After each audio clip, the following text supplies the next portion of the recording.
Hi friends, అందరికీ నమస్తే. ఈరోజు మన రెసిపీ వచ్చేసి గోంగూర పులిహోర. గోంగూర పులిహోర టేస్టీగా ఎలా తయారు చేసుకోవచ్చు అనేది మనకు ఈ వీడియోలో చూపిస్తాను. దీనికోసం అయితే ఒక 2 కట్టల గోంగూర తీసుకోవాలి. ఈ గోంగూర ఎర్ర గోంగూర అయితే చాలా పుల్లగా ఉంటుంది కాబట్టి పులిహోర అయితే మరింత టేస్టీగా వస్తుంది. ఒకవేళ మన దగ్గర తెల్ల గోంగూర ఉంటే కనుక లాస్ట్లో కొంచెం నిమ్మరసం యాడ్ చేసుకుంటే సరిపోతుంది. దీనికోసం ముందుగా అన్నం ఉడికించుకొని చల్లారబెట్టుకోవాలి. ఈ గోంగూర ఆకులను అనేది మంచిగా వాష్ చేసుకున్న తర్వాతకి వీటిని మనం ఆయిల్లో బాగా మెత్తగా ఉడికించి పెట్టుకోవాలి. దీనికోసం స్టవ్ పెట్టేసుకొని 1 టేబుల్ స్పూన్ ఆయిల్ యాడ్ చేసుకొని ఈ గోంగూర అనేది మంచిగా ఆయిల్లో మగ్గనివ్వాలి. మొత్తం మగ్గినాక అన్నంకి గోంగూరకి సరిపోని సాల్ట్ యాడ్ చేసేసుకొని మంచిగా కలుపుకొని పక్కన పెట్టేసుకోవాలి. ఇప్పుడు మరొక మూకుడులో జీలకర్ర,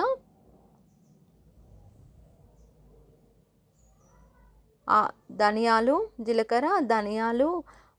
మినపగుండ్లు, కొన్ని మెంతులు, కొంచెం శనగపప్పు యాడ్ చేసుకొని డ్రై రోస్ట్ చేసుకోవాలి. దీంతో పాటు ఒక 2-3 ఎండుమిర్చి కూడా యాడ్ చేసుకోవాలి. ఇలా యాడ్ చేసుకొని వీటిని డ్రై రోస్ట్ చేసుకున్నాక కొద్దిగా ఆయిల్ వేసుకొని 1 మినిట్ అలా ఫ్రై చేసుకొని వీటిని మిక్సీ జార్లోకి తీసేసుకొని చల్లారినాక పేస్ట్ చేసుకోవాలి. ఇప్పుడు పులిహోర పోపు చేసుకుందాం. దీనికోసము 2 టేబుల్ స్పూన్ల ఆయిల్ వేసుకొని పోపు కావాల్సినవి వేసుకోవాలి. అంటే పల్లీలు, మినపగుండ్లు, శనగపప్పు, ఆవాలు యాడ్ చేసుకోవాలి. తర్వాత ఎండుమిర్చి, పచ్చిమిర్చి కూడా యాడ్ చేసుకోవాలి. తర్వాత కరివేపాకు కూడా. ఇవన్నీ మంచిగా ఫ్రై అయిన తర్వాతకి వీటిల్లోకి కొంచెం చిటికెడంతా ఇంగువ, 1/2 టేబుల్ స్పూన్ మిరియాల పొడి, పసుపు యాడ్ చేసుకోవాలి. ఇవి కూడా మంచిగా ఫ్రై అయిన తర్వాతకి పోపు అంతా రెడీ అయినాక ఈ పోపులో కిందాక మనం ఫ్రై చేసి పెట్టుకున్న పప్పుల పొడిని గ్రైండ్ చేసి ఆ పొడి 1/2 టేబుల్ స్పూన్ యాడ్ చేసుకోవాలి. ఇప్పుడు అన్నంలోకి ఉడికించి పెట్టుకున్న గోంగూర వేసేసుకొని బాగా మంచిగా అన్నంకి పట్టించాలి.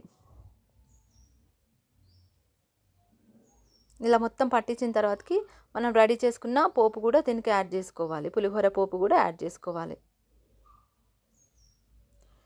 వీటన్నిటిని అన్నానికి మంచిగా పట్టేలా కలుపుకోవాలి. అంతే అండి, టేస్టీ సింపుల్ అండ్ టేస్టీ అయినటువంటి గోంగూర పులిహోర రెడీ అయిపోయింది.